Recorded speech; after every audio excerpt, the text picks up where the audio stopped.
So बेटे we were doing the hybridization of ethene.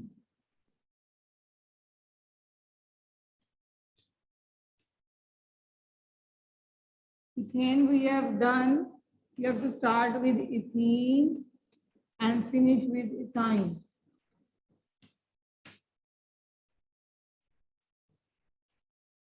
So these two carbon atoms, each carbon atom having the ground electronic configuration this.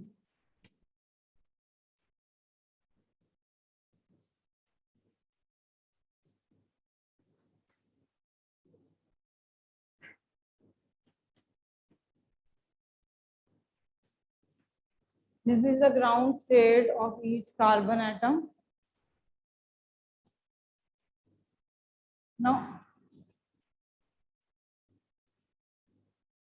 Now बेटे this is excited state of each carbon atom.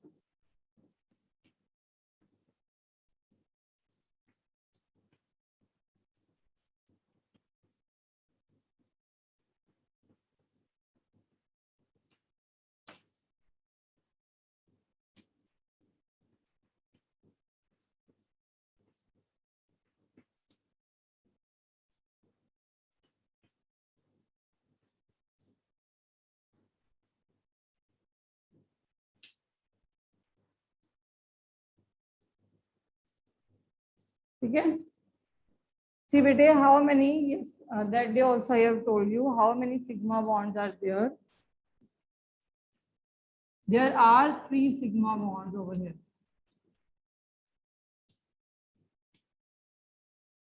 Each carbon atom having 3 sigma bonds and this is a pi one. ठीक है.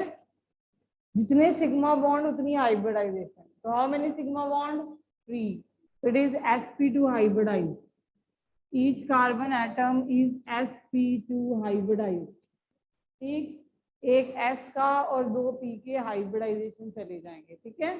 तो you will get sp2 hybridisation with P unhybridised.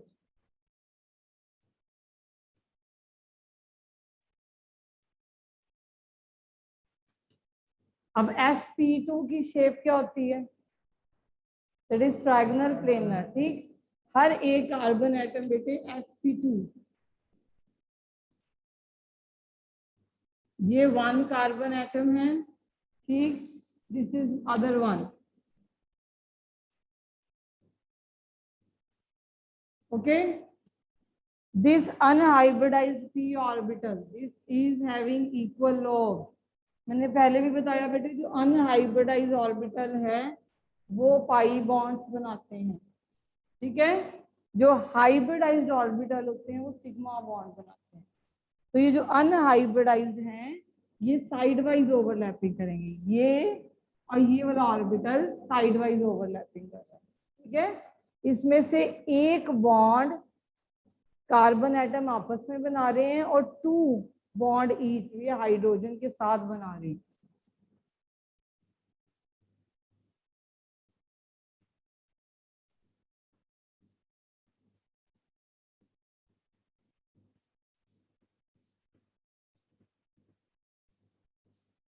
ठीक है बेटे. This is the geometry of ethene. Ethene is sp2 hybridized. Each carbon atom is sp2. जो p unhybridised बचता है उसकी साइड वाइज ओवरलैपिंग हो जाती है. दैट इज वाई वो जो पाई बॉन्ड नजर आ रहा है वो इसके कारण आपको नजर आ रहा है. Got the point? Okay. Always remember the pi bond is formed according to this is formed in unhybridized orbital. This in hybridization. Now talking about ethyne or acetylene, इसका नेम याद धीरे धीरे करने शुरू करो. Acetylene, ethyne तो कर लेते हो आप. Now you will be doing organic. Redox के बाद आपका सिलेबस चेंज हो गया तो इसी टर्म में ऑर्गेनिक आनी है. हाँ इसके बाद रिडॉक्स. रिडॉक्स की सिर्फ आपने ऑक्सीडेशन नंबर और बैलेंसिंग जो ही है सिलेबस में. Rest of the chapter is deleted. You haven't gone through the syllabus yet. Hydrogen में भी इट वाज रिटन, बस एनसीईआरटी में देखेंगे।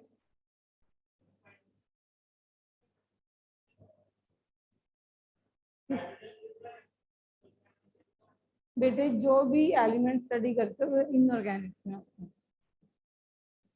तो इथाइन बेटे अगेन जिसमें ground state of a carbon, 1 carbon atom,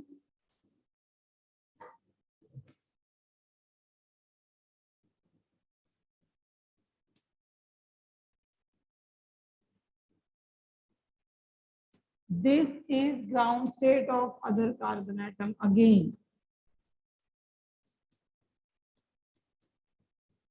Now again this is a excited state of 1 carbon atom.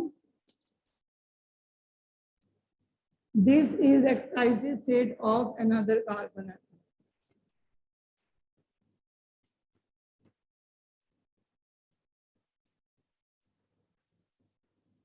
Again, beta, you can see here there are only 2 sigma bond. 1 sigma bond is here, 1 is sigma bond is here. These 2 are pi bond. First bond हमेशा sigma होता है, जितने भी bond आगे बनते जाते हैं वो पाई बनते हैं, ठीक है। तो अगर 2 सिग्मा बॉन्ड है, it means it is sp hybridisation, it is sp hybridization. So both of the carbon will go towards sp hybridization. These 2p remain unhybridized. These 2p will remain unhybridized. Okay. So sp hybridization means linear. sp का मतलब क्या, ये linear है। तो linear इस carbon का और इस कार्बन का बेटे, अब इस कार्बन में इस ऑर्बिटल में एक एक इलेक्ट्रॉन है, अब इस ऑर्बिटल में भी इलेक्ट्रॉन है और ये हाइड्रोजन के 1s के साथ ओवरलैप कर रहा है। अब हमारे पास ये कितने अनहाइब्रिडाइज बचे हुए हैं, each of the carbon having 2 unhybridised. तो ये एक p है अनहाइब्रिडाइज, ये सेकंड p है अनहाइब्रिडाइज, ठीक है।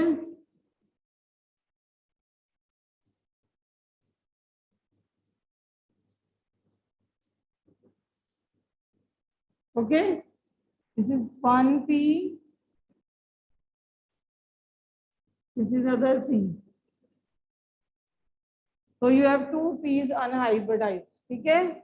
this will go towards same he direction में थोड़ी ना होंगे बेटे, px and py will not be in the same direction. So there are 2 pi bonds and 1 sigma bond in between 2 carbon carbon. 1 px है, 1 py है, pz internuclear axis पे होता है हमेशा, ओके। और सीधे सीधे नहीं दोनों होंगे, एक सीधा होगा और एक टेढ़ा होगा, हाँ ठीक है। एक px की तरफ होगा, py की तरफ होगा, एक ही डायरेक्शन में they will not orient. So this is all about hybridization, ठीक है बेटे। So what you have learned, there are sp, sp2, sp3, sp3d, sp3d2, and with the lone pair again the shape and geometry of the molecule changes. Very important बेटे, hybridisation के ऊपर question आना बनता ही है। उसके बाद आ जाती है MOT, मॉलिक्यूलर ऑर्बिटल थ्योरी, ठीक। तो पहले मैं आपको समझा दूं, then you will write the point. जो VBT थी, VBT ने सिर्फ वैलेंस शेल के इलेक्ट्रॉन्स की बात करी थी हमारे लिए। उसने कहा था कि वैलेंस शेल के जो ऑर्बिटल्स हैं वो undergo hybridisation and hybridisation take place before the formation of the bond, ठीक। जो एलिमेंट्री स्टेट है किसी भी एलिमेंट में, उसमें एक्साइटेशन वगैरह कुछ भी नहीं होता। अगर ऑक्सीजन O2 में पड़ा है तो will not incorporate the concept of hybridization, or there will not be any kind of excitation. In the elementary state, we are not talking about any of these, ठीक। Whenever a molecule is forming between 2 carbon, between 2 atoms, then we have taken the concept of hybridization, ठीक है। Now coming on to molecular orbital theory. Molecular orbital theory will tell you that not only the valence shell electron are participating in the bond formation, but also the orbitals which are inner orbitals, like in carbon there are, you know, there are 1s, 2s, 2p. All of the orbitals will take place in the bond formation. ठीक है, अब quantum mechanics के पूरा हम deal करेंगे, इसके साथ समझ लो, then I will just tell you to write the point. ठीक है, MOT that is molecular orbital. देखो ऑर्बिटल का कंसेप्ट आ गया है, थ्योरी, वेव फंक्शन का कंसेप्ट आ गया. ठीक है, so there is a linear combination of atomic orbital according to this theory, LCMO. ठीक है, linear combination of the molecular orbital, atomic orbital LCAO. फिर आपके पास molecular orbital. Linear means they combine according to their wave functions. There is constructive overlap, there is destructive overlap. ठीक है बेटे, अब आपको पता है, अपने ऑर्बिटल कंसेप्ट कर लिया है. ऑर्बिटल को श्रोडिंगर वेव इक्वेशन से आपने निकाला है, तो आप याद करो डी साई स्क्वायर, साई लिखते हो ऊपर. psi is a wave function. Each of the orbital is having psi. ठीक, मान लो psi A and psi B are two molecular orbital which is having psi A wave function and psi B that is other atom. ये है दोनों, समझ लो. No one will tell you to explain this in exam. Just you have to draw MOT diagram. ठीक है, questions आते हैं MOT diagrams के ऊपर, आपने फिलिंग करके दिखानी होती है. अब तो आपने डायग्राम भी नहीं बनानी. You are lucky student, you have to solve the MCQ related. तो आपको फिलिंग पता होनी चाहिए कैसे कैसे हो रही है, कहाँ पे कैसे इलेक्ट्रॉन जा रहे हैं. जैसे आपको हम करवाएंगे नाइट्रोजन तक, आपने पाई नीचे रखना है, फिर सिग्मा ऊपर रखना है. आपने ये चीजें थोड़ी ध्यान रखनी होती है और हाफ फील्ड बनाने होते हैं. ठीक है, you should know the things, various things quite बेटे. ठीक, so there are psi A, psi B, constructive overlap. देख, there is a linear combination of atomic orbital according to this theory. Linearly this atomic orbital will combine. ठीक है, अगर इनकी addictive, जिसको हम constructive भी कहते हैं, या एड ऑन ओवरलैप भी होगा, तो दोनों को आप ऐड करोगे. ये इसके ऊपर ओवरलैप कर रहा है, जस्ट देखो इसके ऊपर ही है. ठीक है, तो दोनों को आप, इसका जो साई आएगा दोनों का, that is psi A plus psi B, that is a constructive overlap. ठीक है, ये जब ओवरलैपिंग होती है, the orbital must be half filled again. All of the orbital are participating in the bonding. All of the molecular orbital are participating in the bonding. And जो भी electrons हैं दोनों एटम के इन्फ्लुएंस में आ जाते हैं. मान लो हाइड्रोजन का एक एटम है, 1 इलेक्ट्रॉन है, उसका 1s ऑर्बिटल दूसरे ऑर्बिटल के साथ ओवरलैप कर रहा है, तो ये जो दो इलेक्ट्रॉन है दोनों के न्यूक्लियाई के आसपास घूम रहे हैं. ठीक है, समझ आ रही है. तो आपका ये लीनियर कॉम्बिनेशन क्या हुआ, कंस्ट्रक्टिव. ठीक, अब क्या हुआ, ए वेव फंक्शन ऐसे जा रहा है और दूसरा वेव फंक्शन आप उल्टा कर लेते हो, नेगेटिव जिसको कहते हैं, नेगेटिव कर लेते हो बेटे. Now we'll see the destructive overlap. So if I will draw the diagram like this, psi B, now your destructive overlap will be like this. Now you can see बेटे, here is the wave function upward and here is a downward. ठीक है, इसे कहेंगे destructive overlap होना. ठीक, अब दोनों का आपस में मर्ज नहीं कर रहा ना, तो ये क्या आ जाएगा, आपका जो साई है वो Sai A minus psi B आ गया. ठीक है, Sai A minus psi B. अब साई का फिजिकल सिग्निफिकेंस नहीं है. मैंने क्यों, तब भी आप क्लासेस ऑनलाइन में कम सुनते हो थे, पर तब भी मैंने आपको ये समझाया था बेटे, अगर साई का फिजिकल सिग्निफिकेंस होता, इसका मतलब यहाँ पे इलेक्ट्रॉन है, यहाँ पे नहीं है. ऐसा कुछ नहीं है बेटे कि ऊपर नहीं है और नीचे नहीं है. अगर साई अकेली, तो ये बता दें कि ऊपर की तरफ इलेक्ट्रॉन है, नेगेटिव ये डोनेट करता है कि इलेक्ट्रॉन नीचे की तरफ नहीं है. मगर आप नेगेटिव चीज का भी अगर स्क्वायर कर दो वो पॉजिटिव बन जाती है। लाइक -2 का स्क्वायर करो तो +4 आएगा। तो probability of finding the electron tell, कौन टेल करता है हमें? साई स्क्वायर और द साई 1। ठीक है, अब इसका अगर हम स्क्वायर करें,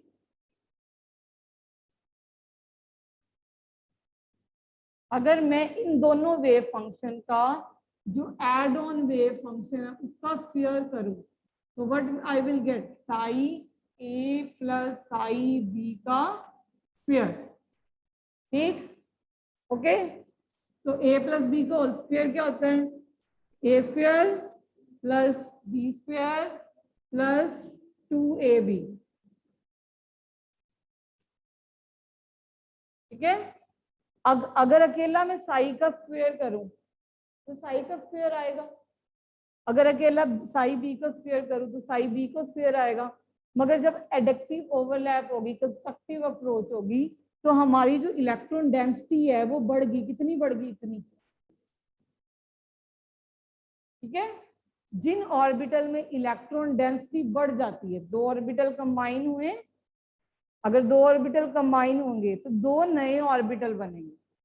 ठीक है बेटे, उसमें से एक बनेगा कंस्ट्रक्टिव अप्रोच के साथ जिसे हम एडिटिव ओवरलैपिंग कहेंगे, और दूसरा ऑर्बिटल बनेगा डिस्ट्रक्टिव अप्रोच के साथ। ठीक है, जिसका हम सब्ट्रैक्ट करके बनाएंगे। जो हमने एडिशन से बनाया उसमें इलेक्ट्रॉन डेंसिटी बढ़ गई। बढ़ गई, कितनी बढ़ी? इतनी। इसे कहेंगे bonding molecular orbital. This is known as bonding molecular orbital, जिसमें इलेक्ट्रॉन डेंसिटी ज्यादा होगी। The probability of finding the electron will be more as compared to anti-bonding. अगर 1s हाइड्रोजन का कंबाइन हो रहा है 1s दूसरे हाइड्रोजन के साथ, तो दो ऑर्बिटल मिलेंगे, sigma 1s, sigma, you will do further, sigma star 1s। ठीक है, एक होगा बॉन्डिंग जिसमें इलेक्ट्रॉन डेंसिटी ज्यादा मिलेगी आपको, एक होगा एंटी बॉन्डिंग बनेगा, वो भी क्योंकि ओवरलैपिंग दोनों है, ओवरलैपिंग दोनों है। अब दूसरा बेटे, अगर साई ए बी स्क्वायर की डिस्ट्रक्टिव ओवरलैपिंग से करूं तो it will be psi A minus psi B is square, that is psi A square plus psi B, A square plus B square minus 2ab।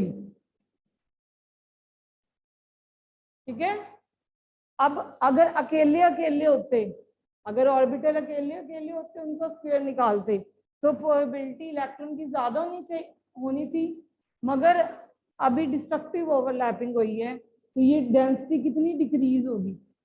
इतनी decrease होगी। Density decrease होगी ना, means अगर ये इस एनर्जी का था पहले, that is called energy level diagram, ये अकेला पड़ा था, इस एनर्जी का था। ठीक है, जब एड ऑन हुआ तो इसकी एनर्जी क्या होगी? कम होगी, और इसमें इलेक्ट्रॉन फाइंड करने की प्रोबेबिलिटी इतनी बढ़ गई, तभी एनर्जी नीचे चलेगी, इसकी एनर्जी नीचे चलेगी, दूसरे की एनर्जी क्या हो जाएगी? बढ़ जाएगी। As compare to orbital energy क्या होगी? बढ़ेगी, तभी तो इसमें इलेक्ट्रॉन फाइंड करने की प्रोबेबिलिटी कम होगी।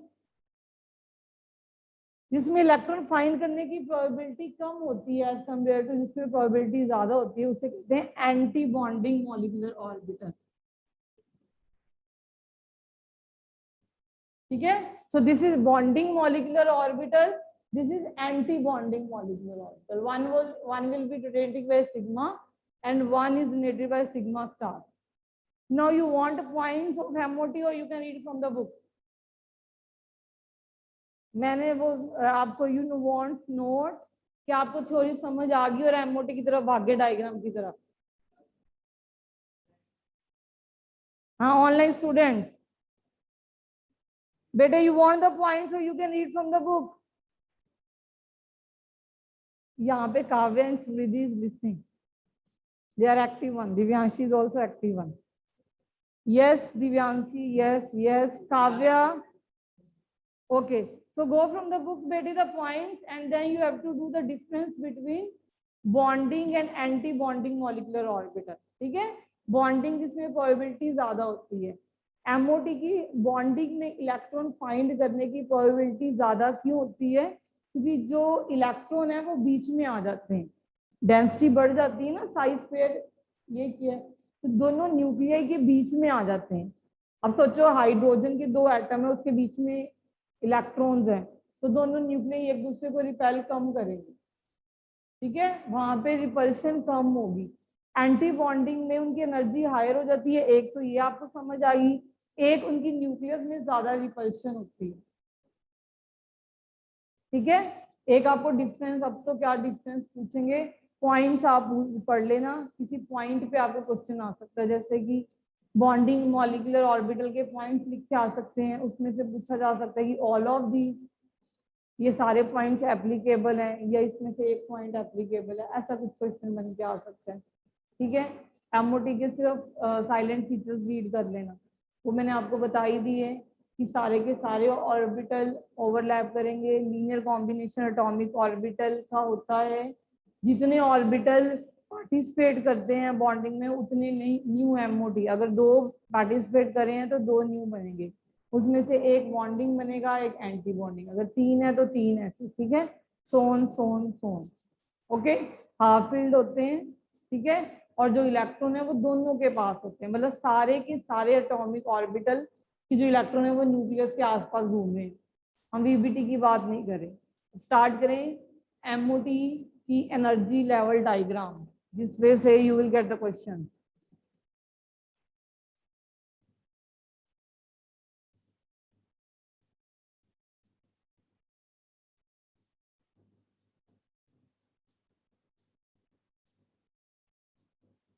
स्टार्टिंग विद हाइड्रोजन बेटे।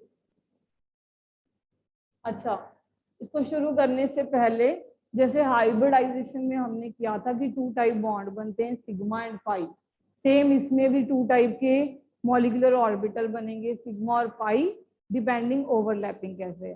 तो एसएस में हमें पता है सिग्मा ओवरलैपिंग होती है, we know this internuclear overlapping, ठीक है। जो पाई होती है पी एक्स पी वाई में होती है, पी जेड में हमेशा क्या होता है, सिग्मा। जब हम p के ऑर्बिटल बाइफिकेट करेंगे आगे जाके, तो सिग्मा 2p z बनाएंगे और पाई 2p x पाई 2p y बनाओगे। रिमेंबर, जो 2p z है, 3p ऑर्बिटल है आपकी सिलेबस में, सिर्फ और सिर्फ फर्स्ट 10 एलिमेंट्स हैं, तो फर्स्ट 10 एलिमेंट में पहले अगर मैं पूरे ऑर्बिटल भी कंप्लीट कर दूं आपको, तो ये वाले ऑर्बिटल ही आ सकते हैं, ठीक है। ये 1s है, ये 2s है, ये 3p के हैं, px py pz, ठीक है। इसमें से ये जो ss है, जब 2s ओवरलैप करेंगे, जब 2s ओवरलैप करेंगे तो 2 न्यू बॉन्डिंग ऑर्बिटल्स बनेंगे, हो गए sigma 1s star, that is anti bonding, ठीक है। जब 1s ओवरलैप कोई भी करेगा, चाहे वो 2s क्यों ना कर रहा हो आगे, चाहे वो 3s क्यों ना कर रहा हो, चाहे 4s, क्योंकि इन्होंने इंटर न्यूक्लियर एक्सिस पे ही ओवरलैप करना है, ठीक है। 2p में सिर्फ pz जो है वो इंटर न्यूक्लियर एक्सिस पे ओवरलैप करता है, हाँ, इसमें सिग्मा 2pz, सिग्मा और ये दोनों जो ऑर्बिटल होते हैं बेटे, वो हमेशा ऐसे ओवरलैप करते हैं, दैट इज पाई, हाँ, ठीक है। ये सिग्मा बनाएंगे, ये क्या बनाएंगे, पाई, समझ आ रही है। अब शुरू करें हम मोटी, विदाउट एनीवन ऑनलाइन सिटिंग।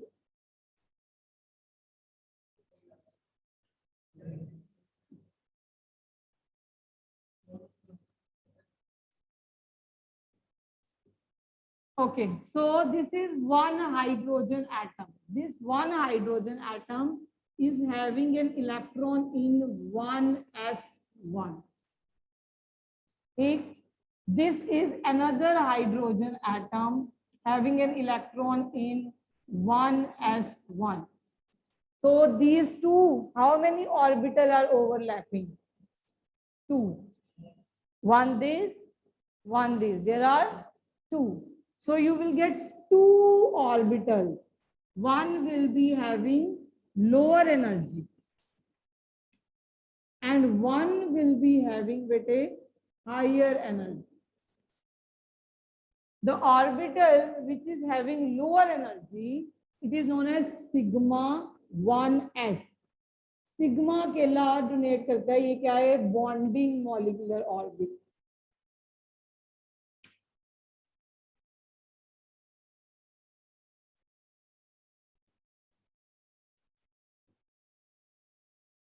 और इसको हम डोनेट करेंगे sigma star 1s. This is anti bonding molecular orbital. One overlapping कौन सी हुई, एडिटिव, one is subtractive. ठीक है, two orbitals you got, bonding and anti-bonding. Now you will show like this energy level. ये energy increase होगी. ये arrow होना side पे जरूरी है, but again you have MCQ this time, so doesn't mind. ठीक, तो this is energy like this. ये lower energy का है और ये क्या है बेटे, higher energy का. ठीक, तो ये this arrow denotes this. ठीक, अब ऑफ प्रिंसिपल आपका क्या कहता था, यू रिमेम्बर सेकंड चैप्टर कि ऑर्बिटल्स फिल होते हैं according to increase in energy level. अगर सेम एनर्जी के, जिसे हम डीजनरेट ऑर्बिटल्स कहते हैं, डीजनरेट ऑर्बिटल वो होते हैं जिनकी एनर्जी सेम है. तो वो हुंस रूल ऑफ मल्टीप्लिसिटी आप फॉलो करते थे कि वो पहले सिग्नली फिल्ड होंगे. समझ आई, जैसे कि नाइट्रोजन में आपने ऐसे फिल किया था, पर आप फिलिंग कैसे करते थे, पहले आप 1s में इलेक्ट्रॉन भेजते थे, फिर आप 2s में, और फिर बारी आती थी 2p में इलेक्ट्रॉन भेजने. और ऑफ को भी कौन गवर्न करता था, n+l रूल. ठीक है, दैट इज बोहर-बरीज रूल. बोहर-बरीज रूल क्या कहता था, जिसकी n+l वैल्यू लोअर है वो ऑर्बिटल पहले फिल होगा. अगर दोनों की वैल्यू सेम आई तो हमने स्मॉलर n वैल्यू देखनी होती है. व्हाट द पॉइंट, ये मैं रिकॉल क्यों करवा रही हूँ, this also will come in exam. ठीक है, so filling is always and always done according to aufbau rule. That is lower energy का पहले फिल होता है बेटे, फिर क्या होता है, हायर एनर्जी का. तो लोअर एनर्जी का कौन सा नजर आ रहा है, मैंने यहाँ पे वन नहीं लिखना चाहिए. लोअर एनर्जी का कौन सा फिल आ रहा है, 1s, सिग्मा 1s. और एक s में कितने इलेक्ट्रॉन आ सकते हैं, 2. एक ऑर्बिटल में कितने एट ए टाइम इलेक्ट्रॉन आ सकते हैं, 2. तो ये 1 इलेक्ट्रॉन है, ये सेकंड वाला इलेक्ट्रॉन है, दोनों किसमें फिल होंगे पहले, ये क्या बन जाएगा, सिग्मा 1s2.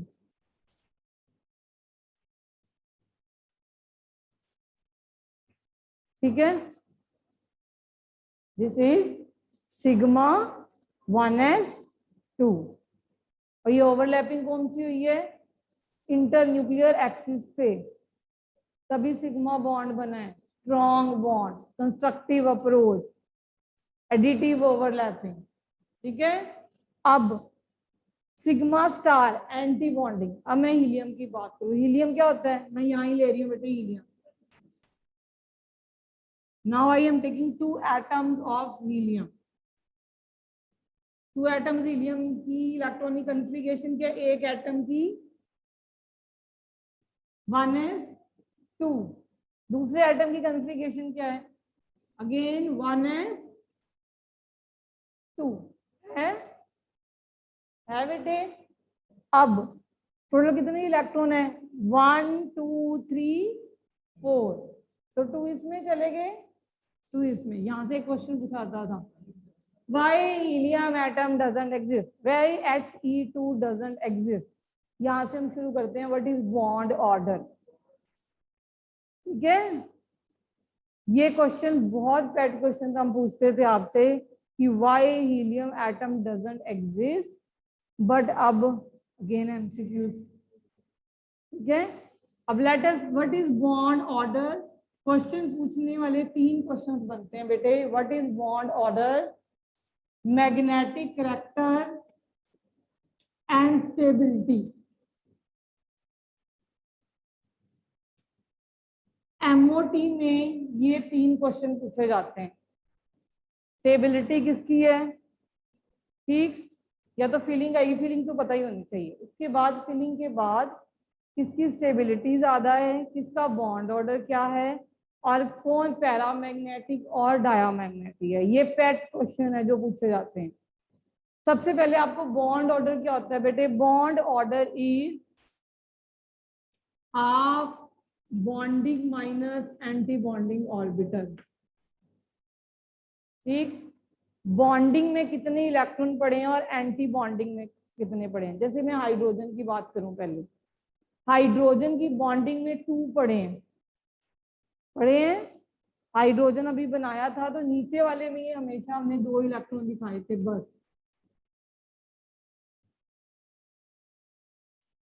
तो हाइड्रोजन की बॉन्डिंग में बेटे how many electron are there, there are 2 electron in hydrogen bond. क्या इसकी एंटी बॉन्डिंग में कोई इलेक्ट्रॉन है, नो, तो it is half 2 minus 0 that is 1। वैसे भी हाइड्रोजन में 1 ही बॉन्ड होता है। बॉन्ड ऑर्डर और कुछ नहीं बेटे, आपको नंबर ऑफ बॉन्ड्स बता रहा है, ठीक है। बॉन्ड ऑर्डर कुछ नहीं, but it is telling you number of bonds. और जितने बॉन्ड ऑर्डर ज्यादा, मतलब नंबर ऑफ बॉन्ड ज्यादा, उतनी स्टेबिलिटी ज्यादा। आपको 2 बच्चों को मैंने एक रोप पकड़ाई हुई है, उसको काटना मेरे लिए आसान है। यही मैं 3 रोप से बांध दूं, उसको काटना मेरे लिए मुश्किल है। तो जैसे 3 रोप्स, जैसे नाइट्रोजन में N triple bond N। Now this is a pet question in class +2। Why nitrogen is chemically inert, why it doesn't react fast. तो इसमें कितने बॉन्ड है, 3। तो 3 बॉन्ड तोड़ना हमारे लिए इतना कोई आसान नहीं बैठा हुआ, ठीक है। जैसे जैसे बॉन्ड ऑर्डर, मतलब नंबर ऑफ बॉन्ड्स बढ़ते जाते हैं, किसी भी मॉलिक्यूल की स्टेबिलिटी बढ़ती जाती है। आपको पेपर में different type of molecules, different type of ion, कुछ मर्जी आ सकता है। तो आप सबसे पहले क्या निकालोगे, पहले तो फिलिंग देखोगे अपनी कैसे कर रहे हो। फिलिंग के बाद आपने बॉन्ड ऑर्डर निकालना है, जिसका बॉन्ड ऑर्डर सबसे ज्यादा होगा वो उतना ही स्टेबल होगा, ठीक है। तो अगर हम इसकी हीलियम की बात करें, जिस पे क्वेश्चन पूछा जाता है कि why does not helium atom exist, helium molecule He2 exist क्यों नहीं करता। अब इसकी बॉन्डिंग में कितने इलेक्ट्रॉन है बेटे, 2। इसकी एंटी बॉन्डिंग में कितने हैं, 2। तो 2 माइनस 2 इज 0, हाफ मल्टीप्लाई में 0 इज 0। जब इसमें कोई बॉन्ड ही नहीं है, जब इसमें कोई बॉन्ड ही नहीं है, बॉन्ड ऑर्डर ही 0 आ रहा है, तो कैसे एग्जिस्ट करेगा He2। तो helium is a normal gas which exists as discrete atom with a weak van der Waals forces of attraction along the pair atomic radii। क्या होता है, पेयर एटॉमिक रेडियस क्या होता है, डिक्रीज। इनका डिक्रीज है, ये क्या है, यहाँ पे एक्सेप्शन है, तभी मैंने क्वेश्चन पूछा।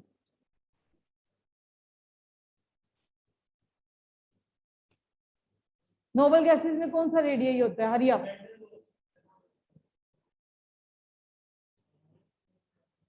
ठीक है। van der Waals रेडियस क्या होता है,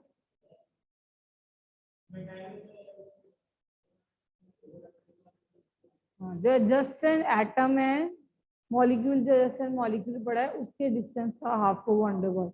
तो इसमें कोई ओवरलैपिंग तो है नहीं है, तो इनका तो इनकी में क्या होता है बेटे, डिस्टेंस ज्यादा होता है। Got the point. So this is helium. Next is hydrogen, helium, next is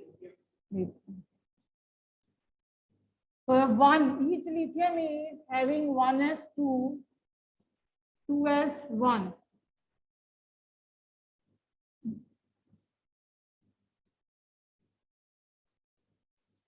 again बेटे 1s2,